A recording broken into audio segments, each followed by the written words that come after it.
butishiriza ingano ubu bumazire nk'eshahemwe kandi buretire polisi hamwe nabe byo kwerinda aba UPDF okwija ahamwanya bebembirwe ori kudumira polisi ya Hoima Jackson Bogere go kwiba umuntu narora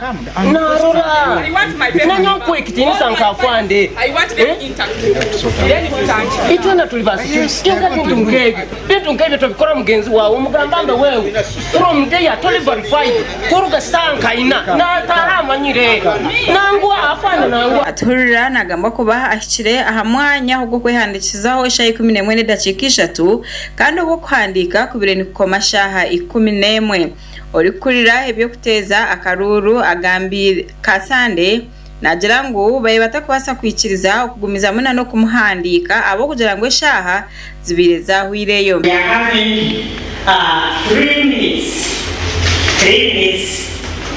we are not able to verify and let them. Kasande nayongera agira ngo bimwe ahabihandiko ibaye bamugambire kureta bimwe be bitariho ngo kandi nabantu abaye bamuterireho emikono nabo babire bari bace ekiretire batayikiriza okumuhandika. The challenge was those 50% counted were not reaching, and they told her at midday I talked to her. It was not midday. No. Yes, whatever time I talked to her because your phone was off at night. Said go and get the remaining ones. Since then I've not seen Susan. On my table with everything. I only saw your picture. I said it's okay. Atura nagira ngo obwahati takubasa kwikiriza ingana na nebe byona ekiretire yatandika kutera emeza ariko nango bamushoborere ahabwenci bayanga kumuhandika kandi obo uwe ari kugira ngo byo kubyona yijana byo. No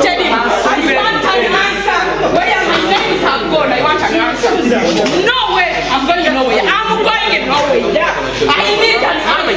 I have an answer. I don't want it from you. You're not elected. I don't want it from you.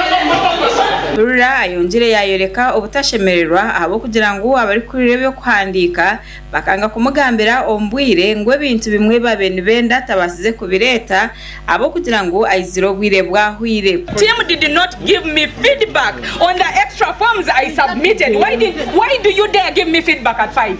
Why do you dare give me feedback at 5? That my name number. Why are her supporters?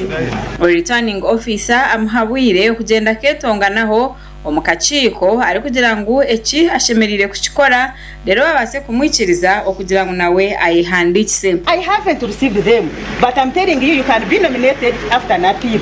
And this appeal is that we are collecting all your forms are here, the ones you brought in the evening when we are nominating those who had booked the time. And it is in the guidelines that you are supposed to book the time of nomination. Now, which time were you supposed to be nominated, Susan? Kasande azengo abantu batano nibo bahandikisiwe okugira ngo base kwesimba ahantebe ya chairman LC5 owa Hoima. Aba barimu Uthman Mugisa Mubaraka owa NRM, Moses Agunda owa NUP, Patrick Musinguzi owa FDC, Vincent Muhumuza Savana otine Chibina, Lennox Mugume nawe atine Chibina. Ababona basegamba nitwe bwanyuma yo kwehandikisa. NRM party, and I promise to serve them if I'm given a chance, which I know and I believe that with God everything is possible. I request the people of Hoima to continue supporting NRM, to see to it that the flag bearer wins the forthcoming by-election, so that we can together move forward the agenda and manifesto of NRM. This is an independent candidate from NRM for a genuine cause. I have been the chairperson NRM, Hoima district, but out of the fracas, out of the confusion which has taken place during the NRM primaries, it has compelled me to stand up as an independent candidate. I wish to call upon the people of Hoima, those who subscribe to NRM, not to look at me as a rebellious leader, but I'm trying to put right what has gone wrong. My name is Patrick Musinguzi, and now a nominated candidate of the FDC for the position of chairman LC5 Hoima district. First, I want to thank my team Semeza Hoima, for the wonderful job they have done. Collecting signatures, over 900 signatures. It has not been easy, but we have gone through it. Now, Kitongole kiri kureba kutera karuru nikija kuba nikigaruka makaruru akatorana chairman w'entebe ya katano wa district ya Hoima 2014 ebyo kwezi kwa mwenda.